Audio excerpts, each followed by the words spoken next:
My name is Guy. My family name is Taylor.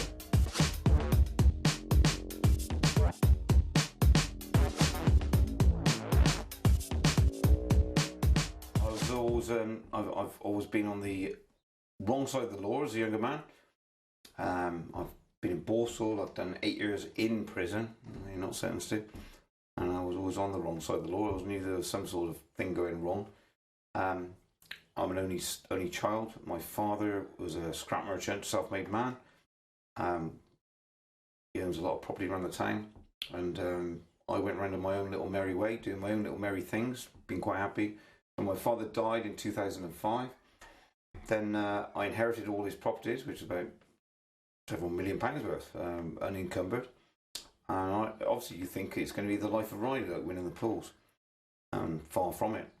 We then decided that we're going to challenge the system, because far from being rich by having assets, you're becoming poor. So that's what's happened. And I then bought a house, myself, my wife and my daughter, and which contained a holiday cottage so my mother could live there. And then we were paying, at that time, the first time in my life I paid tax. I never worked before that. I worked in 1979 for a local chicken factory for 6 weeks, and that was in 1979. And in 2005, back in 1979, if you your first £2,000 you could earn free, tax free. And in 2005, I was still on that. No, I didn't claim benefits. I didn't. I just done my own thing. But when my father died, of course, they're looking at me for getting hundreds of thousands of pounds for what he's earned all his life. So problems arose. I then bought a property for myself and my mother. So my mother had her own property and her own premises, and for my wife and my daughter. And I paid a lot of money for it, and I was paying £3,000 a year council tax, which equivalent to £90 a week for a black bin bag on a Wednesday. Well, then I discovered, which got me really cross, I started getting involved in the Freeman stuff and Robert Menard stuff, and again Mark Stevens and Bill Thornton, people like that. And I started taking an interest. And then I discovered that what they'd done is the holiday cottage is part of my property. The council had snuck up to my mother, bless her, who I tried to give her a free place, to live for her retirement, and we're getting £1,000 a year for the holiday cottage on my premises, which was paid for in my council tax. I was pretty cross about that, and my mother hadn't told me, and she'd done it for a couple of years. And I wasn't impressed with that, and so I started challenging it. And when I started challenging it, I started discovering that it's completely unlawful. And I mean unlawful as I could prove in law. And black letter law is actually statute law, but I could prove it in black letter law, in statute law, that it was unlawful. So I started challenging it, and that's what I've been doing ever since. And well, back in the 70s, for instance, I was arrested for breach of the peace and things like that. During the 80s, I was a naughty boy. So during the 80s, we were in a capitalist society, and I believe that he who's top of the pile is best. So I operated in that illusion, and I ended up getting involved in a load of counterfeit American dollars back in the late 80s and distributing them. And I had a trial, which resulted in me getting 5 years in prison. But I had another trial on top of that in 1991 at the Old Bailey, which went on from, I think it was October the 6th or 9th until the end of November, involving conspiracy to defraud the United States Treasury and handing stolen British passports. I was found not guilty of that, but I was already doing 5 years in prison, so it was a result, But the bottom line is, I hold no fear for these silly little civil things to start with, because it doesn't really, I've lived a different life. But now when I've got guys knocking my door and giving me statutory demands and stuff for thousands of pounds, which for? What for?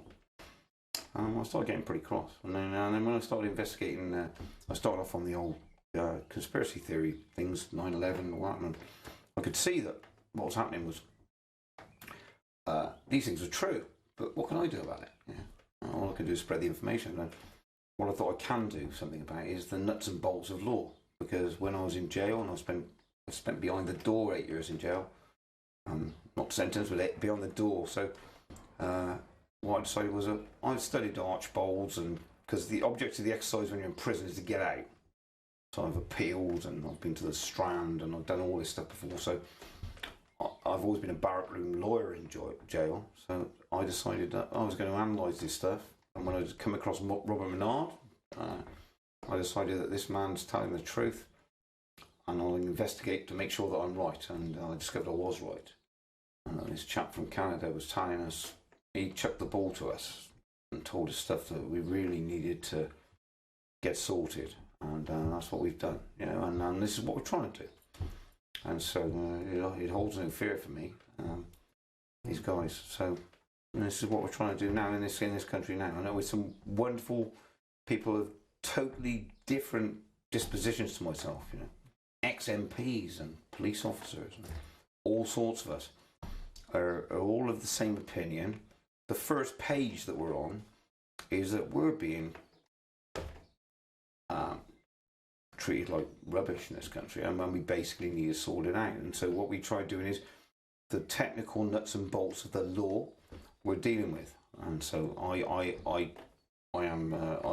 got knowledge in common law, and there are wonderful people who I deal with. Who are, say, the one particular man, John Hurst, who's an ex-police officer with 30 years' experience in the Metropolitan Police. And he's a vacuum cleaner for information in statute law. And between us, 30 years ago, we wouldn't have even sat in the same room, But we know that there's things going on, and we've become great friends. And between us, there's wonderful people throughout this movement. We all know we're all being stitched, and it's not going to happen. We're not going to have it. So I basically, on the analysis of the documents I was getting, I decided to take it all back to criminal law, because criminal law always comes before civil law, the law of the sea. So when I realised that they were operating absolutely criminally with us in civil cases, and in fact the only criminals in a civil law case are the people who operate in the civil law. I started analysing it. So, as I say, with council tax, that was the first.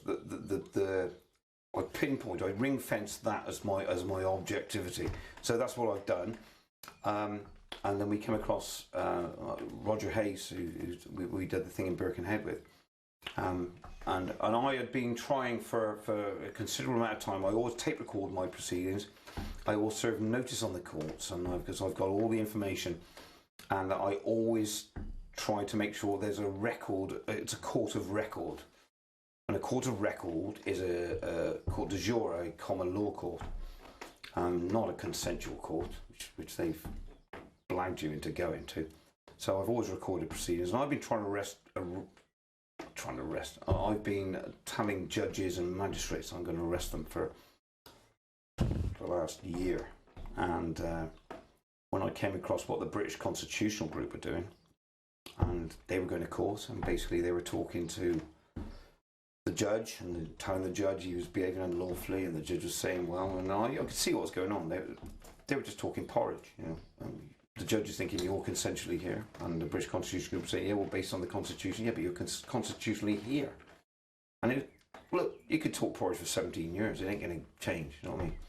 What you need to do is you need to establish jurisdiction in that court, and the jurisdiction is that if they're breaking the law, the judge, the court officials, then they get arrested. Then it becomes criminal law, and that's got the jurisdiction to kick the civil stuff into touch. And so I explained this to Roger, who in fact was probably the first guy who got me on the page for this, because his stuff that he dealt with before was the one that inspired me.